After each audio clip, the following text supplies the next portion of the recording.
Ladies and gentlemen, welcome to The Catholic Citizen, where we look at this week's news from a Catholic perspective. My name is Peter Range. I am Senior Fellow for the Center for Christian Virtue, the largest Christian public policy firm here in the state of Ohio, boasting over 30 employees and millions of dollars of money that we bring in to pronounce the gospel then to the state of Ohio. It's great to have you with us as we look at really a world in some ways on fire. And so we're going to direct you back to the fire of Christ, the fire and light of Christ, which is ultimately the solution to everything that we're facing and the challenges. It is a deep relationship with Jesus Christ and his Holy Catholic Church, which he established, hope and a belief that everything's going to be okay, folks. So let's dive in, though. This week, the tariffs, first and foremost from President Trump. After a 3-month, or President Trump has just announced a 3-month pause on all reciprocal tariffs that went into effect on midnight, except with China. And this is a surprising reversal, although the administration says it was planned. But Trump also said at one point that he's not going to lift the tariffs. But with that being said, some of the tariffs are still in place. I talked to a car dealership owner today. The tariffs remain on cars, for example. So that's an important aspect of this. But in particular, there isn't a pause on China. In fact, after the 104% tariff was announced on China, Trump said that will be increased to 125%. The markets are not reacting well to this new news in any way, shape, or form. We've built this economy on kind of cheap labor overseas, and then these goods being shipped in the United States where we buy them. But really, that's a system meant to break down at some point, because if you don't have workers in the United States who are earning a living wage, eventually they're not going to be able to buy the goods no matter how cheap they necessarily are. Now, speaking to reporters after the announcement about the tariffs on China, Trump said that nothing's over yet, but we have a tremendous amount of spirit from other countries, including China. China wants to make a deal. They just don't know how to quite go about it. In President Trump style. Now, Will Cain from the Will Cain Show had a pretty good breakdown of kind of what's going on. And so I want to just review a little bit of what he shared the other day, because I think it's kind of helpful to understand everything that is taking place with this tariff battle. Now, first, the diagnosis. The United States of America is $36 trillion in debt. Yes, you heard me correct. It's not a million. It's not a billion. We are $36 trillion in debt. We have a middle class drowning in credit cards. You have hollowed out towns and factories. There's the brain drain. There's fentanyl. There's ghost factories all across the United States. At the end of the day, this is not a sustainable model. Something had to be done. At a minimum, if we left things as they were with $36 trillion in debt, it leads to volatility, to say the least. And at maximum, I mean, it could lead to war in a lot of different ways. So we put tariffs across the board on everybody. And now 70 countries are coming to the table to discuss tariffs, trying to get some deals. So, again, this is President Trump's MO, his mode of operation. He kind of shows his hand, he puts it out there, and he's bringing people to the negotiating table, which is really very, very important. Now, here's the risk in the midst of all this, and where it does get a little bit scary. Now, what happens? This isn't good for China. It's not good for their economy. They depend upon selling these cheap goods in the United States. What happens if they don't fold? Trade wars can lead to depressions, and they can lead, quite frankly, to wars as well. Will recalls that the U.S. embargoed oil to Japan in the 1930s. And then December 7th, 1941, with Japan boxed in, they bombed Pearl Harbor. What happens if we box in China and they don't know exactly how to handle the situation? They don't want to come to the negotiating table for whatever reason of that nature. So that's where this isn't, just fluffy stuff. This is a serious matter, what President Trump is trying to do. But it's not just about economics. It's about reordering, really, the world. So we're at the poker table, and we've shoved all our chips into the middle. And the hope is that America regains leverage in all these kind of trade deficits we have with other countries. The middle class gets rebuilt, and the U.S. defines the next world order. That's the hope. That's the plan. And pray to God it works. But something had to be done. You may disagree with this. And look, I've talked to business owners. This is not easy for them. There is some pain being felt early on. I mean, some people, if they get, shipments from Vietnam, for example, of wood and stuff, and there's tariffs on that, or there's tariffs on the wood coming in from Canada, and their business is dependent upon that, there's going to be some really felt pain in the midst of this right now, not to mention the impact that does have on workers in foreign countries. So we'll see how it plays out, but continue to pray that the administration leads the country in the right direction when it comes to tariffs. All right, number 2, fertility rates drops again. I'm going to raise this alarm as long as I have this microphone, as long as I have any microphone, because this is a system not sustainable in the long run. The U.S. saw a 2% decrease in births and a 3% decrease in general fertility rate from 2022 to 2023, while the total fertility rate fell to 1.62 births per woman, the lowest point in over a century. In over a century, 100 years, the CDC noted that the U.S. fertility rate has generally fallen below replacement rate since 1971 and has remained below the replacement rate since 2007. So that's a 17% decrease in the number of births and a 21% decrease in the general fertility rate since 2007. Folks, if we're not having children, if we're not perpetuating ourselves, that is a system that's going to collapse upon itself. You have no way to pay into social welfare programs, to educate, to medicate, to incarcerate, unless you have workers who are actually paying into the system. And if you don't have enough people in your state, like the state of Ohio, which we're going to return to in just a second, that is a sign of societal sickness, which is not going to sustain itself. All right, speaking of societal sickness, a pro-choice individual right now is raising money after she beat up a pro-lifer. That's right. Brianna Rivers was involved in an interview with a Life News reporter, Savannah Craven. Excuse me, she was a live action reporter. But Savannah Craven was just asking people, do you know what Planned Parenthood does? The next thing she knows, she's being attacked by Brianna Rivers, who now, oh, by the way, is trying to raise money off the attack, saying that she was goaded into the attack. This is the society we're living in today. You have people just simply asking questions, and then because they're asking questions, they're being attacked. But that's a reality sometimes with the pro-choice world. Speaking of evil and death, unfortunately, out of Texas last week, you may have seen this, but a young man, Austin Metcalf, was tragically stabbed to death at a track meet. There was a young man there, him and his brother, Hunter, were talking with the young man. There has been some accusations that they were picking on this young man. The truth hasn't come out to the situation. But even if it's the worst case scenario that they were picking on this young man, he didn't deserve to be stabbed to death in the heart with this knife.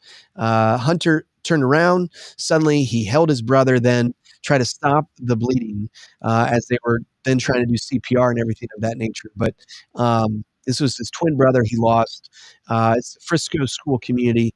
They lost a standout athlete with a promising future, but just terribly, terribly sad. You don't see it a lot in the mainstream news because of race, quite frankly. The individual who did the stabbing was black, was African American. The individual who's killed was white. Again, if it was the reverse, we would see this all over the news. But it doesn't matter at the end of the day about the race of these individuals. It matters that a young man, innocent, lost his life. And so pray for the family and the school community there in Frisco, Texas. That's about 30 miles north of Dallas, Texas. All right, number 4. Peter, did you see that this guy is also the murderer is also raising funds? No, he's raised over I think it might be $130,000 for his defense. It is not clear what the purpose of. Wow. I think that the family, it's on Give, Send, Go, that platform, and the family is basically purporting that we're going through such a hard time, and there are these false and dangerous narratives, and they've raised over $100,000, like 130 or something like that. Wow. We're living in an upside down world. Like no one can take responsibility anymore for your actions. So if you punch somebody or you stab somebody, suddenly you should be the one getting the money because you're going through emotional trauma or whatever it It's may be. wild. Maybe we start by not stabbing and punching people. That's probably a good place to start as a society when it comes to respecting individuals. But this is why we're in the place we're in. And let me break it down for you here in the state of Ohio. You know, Mother Teresa said, if a mother can kill her own child, what is keeping you from killing me? And that's the world society we're living in because we've such devalued human life and to devalue human life at its most innocent stages, when it's in the womb, when it's completely dependent upon its mom and its dad for its survival. And we say it's okay for mom to kill baby, then it's okay. Then for anybody else to kill anybody else, basically, is what we're saying. In Ohio, in 2023, Aaron Bear broke this down at the Catholic Business Network this morning here in Perrysburg, Ohio. But he pointed out that there's 131 deaths, 131,000 deaths in 2023 in the state of Ohio, according to the Ohio Department of Health. There was 127,000 births. So already right there, you are not having enough babies to replace yourself as the state of Ohio. But it continues. There was in 2023, 22,000 abortions. So we could be replacing ourselves if we weren't killing ourselves in abortions. But if you break down then the number of live births that we had with the number of abortions, that basically breaks down to the fact that 1 in 7 children conceived in 2023 in the state of Ohio, the most recent statistics that we have, 1 in 7 children conceived in Ohio were aborted, were killed while in the womb. Friends, you know, why do we talk about this issue so much? It's because it affects each and every one of us. When you have 1 in 7 kids who are conceived, being killed, being aborted, never getting a chance to live and to breathe, you're talking about a sign of societal sickness. It's a sign of societal death, a society that is killing itself, a culture that is killing itself, is what we're doing in the state of Ohio. And we're all walking around like it's all peach cream around here. Like, oh, let's worry about the economy and X, Y, or Z. Look, you don't have an economy if you don't have people. And we literally don't have enough people to sustain ourselves in the United States of America. Human people are not just consumers, we are producers. And being producers, we help create a culture, we help create an economy. But again, if you don't have people, you don't have any of those things. So where do we go? The other thing, though, that I think Matt Walsh pointed out really importantly, and it's a difficult thing to bring up, and it's frankly a dangerous thing to bring up, because it's so triggering to like an irrational reaction, is the fact of Black culture. So disproportionately, Matt Walsh highlights that disproportionately it is Blacks committing these acts of violence. And you know, that's not to say anything from a race standpoint. It's a culture issue where we have in so much Black media this like gangster rap. We have this encouragement towards violence, and the problem is that we have that encouragement towards violence literally in the music and in the media that they produce, coupled with fatherless households, which also is disproportionately present in a disproportionate reality in Black culture. And all of these things are a chemistry for, in a fairly innocuous moment, fighting over a chair, arguing over a chair, the immediate response being to pull out a knife and stab. The immediacy of that response points to a culture problem.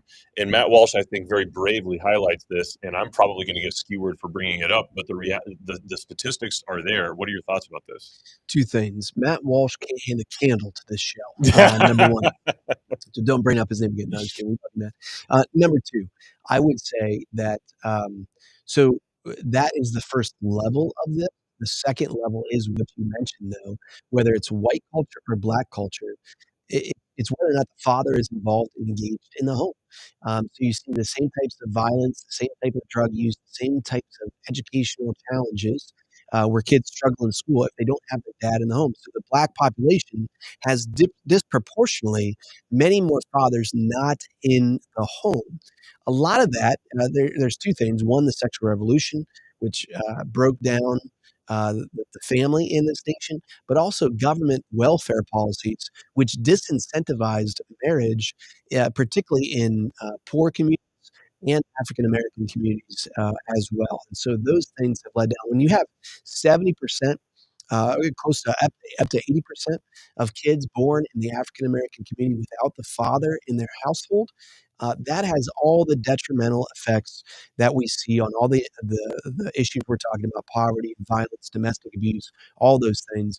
But I would say those numbers would be just as equally high in the white community or the Hispanic community if we would see the same type of fatherlessness in those same communities. And unfortunately, the numbers have been trending for every community up to that, where right now in the state of Ohio, you have 53% of all kids being raised in households ultimately without both their mom and dad in the household. So we talk a lot about trying to address the fruits of the challenges and problems. We have to get to the root of the problem, which is the breakdown of marriage and family in the state of Ohio.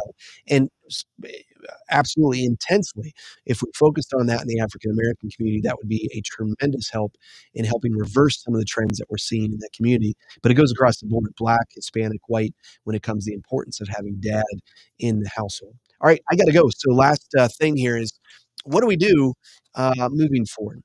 Well, the answer always here is we turn to Jesus Christ. And there's a Nigerian proverb which says, you cling, you hold on to a friend, a true friend, with both your hands.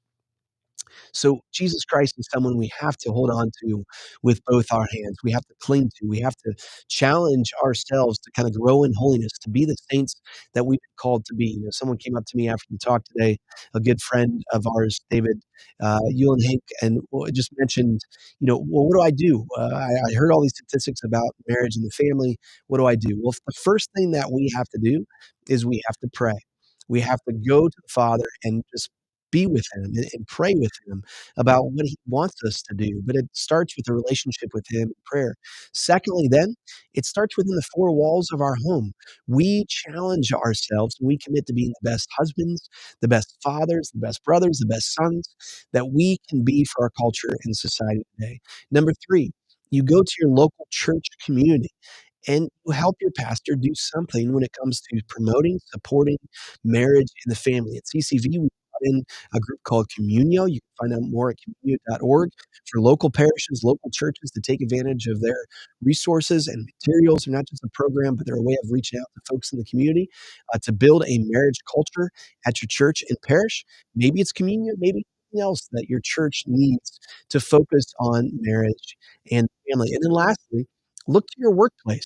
How does your workplace support marriage and the family? We know from an economic perspective that individuals who are married, they're better workers. Why? Because if you're married, it tends to help you grow up a little bit and you tend to work harder. You tend not to want to be fired because you have family to support at home. So how do you support marriage and family in the workplace? How do you support, individuals who get pregnant? We pay Walmart and other big box stores pay for abortions. Look, one of their employees get pregnant, we'll pay for you to travel to another state to get an abortion if it's not available here. Why don't we pay for baby bonuses? If you get pregnant, if you have a Christian business, give that person a bonus. Congratulations, you're having a baby. Here's some financial help to raise that child. So pray, start in your home, go to your church, and then bring it to the workplace as well to create a pro marriage, a pro life, a pro love culture wherever you are at. But let me just leave you with this thought or this reflection about God and his light, because we talked about a lot of dark things on the show today. We have to turn to the light. And light, I talked about clinging to Jesus Christ with both of our hands. Light is something that we don't necessarily cling to, right? You can't catch the light, but you can bask in it. You can put yourself in the presence of light. And so, especially if you're a Catholic, to find yourself before the Blessed Sacrament, to find yourself in the sacrament of reconciliation, particularly this upcoming Holy Week, to find yourself receiving Jesus Christ in his most blessed sacrament, in the most holy Eucharist. These are the ways that we can bask in the light. And so, a reflection on light here from the scriptures. The first time that God opens his mouth in the Holy Scriptures is from Genesis chapter 1. And he says this: When God began to create the heavens and the earth was complete chaos, and darkness covered the face of the deep, while a wind from God swept over the face of the waters. And I think we can feel and experience even some of that darkness today. The darkness is covering the face of this world today. But it says in verse 3, then God said, his first words, let there be light. And there was light. And God saw that the light was good, and God separated the light from the darkness. Psalm 27, the Lord is my light and my salvation. So the Lord is our light. He not only creates light, but he becomes our very light. And Micah 7:8 says, when I sit in darkness, the Lord will be a light to me. So even in this present darkness, we can sit with the Lord and he becomes our light. Isaiah 60:19, in fact, says, one day there shall be no more darkness or light, and it'll just be God who will be the everlasting light. The sun shall no longer be your light by day, nor for brightness shall the moon give light to you by night. But the Lord will be your everlasting light, and your God will be your glory, your everlasting light. And folks, that day has come. You know, we're asking ourselves, why is there so much darkness? This is all within the plan of God's plan of salvation. Jesus spoke to them, saying, John 8:12, I am the light of the world. Whoever follows me will never walk in darkness, but will have the light of life. In Revelations 21:23, and the city has no need of sun or moon to shine on it, for the glory of God is its light, and its lamp is the Lamb. The Lamb of God, Jesus Christ, who is slain for us, now is our light. So we have hope and we have faith because the light has come, and the light now sits before us and asks us, do we want to let him in? There's a lot of darkness in the world, but it can end. It can be challenged. It can be blown away if just one of us, commits to being a saint. One St. Francis of Assisi, one St. Ignatius of Loyola will do so much more for the state of Ohio and this country than any church program could ever do. So going back to those tariffs on China, which we started the show, there's also a Chinese proverb that my father used to quote all the time. And he said, it is better to light one candle than to curse the darkness. Friends, despite the darkness, don't curse it. Just be that light. Be the light of Christ for a world in desperate need of his warmth and his love that he brings. We'll see you next week on The Catholic Citizen. Thanks so much for joining us, guys. Join us in this family of faith at thecatholiccitizen.com. Please consider donating. Help get this message out there. Share this video so that more people can hear about the light of Jesus Christ, who brings light to our darkness, no matter how dark it seems out there. God bless everybody.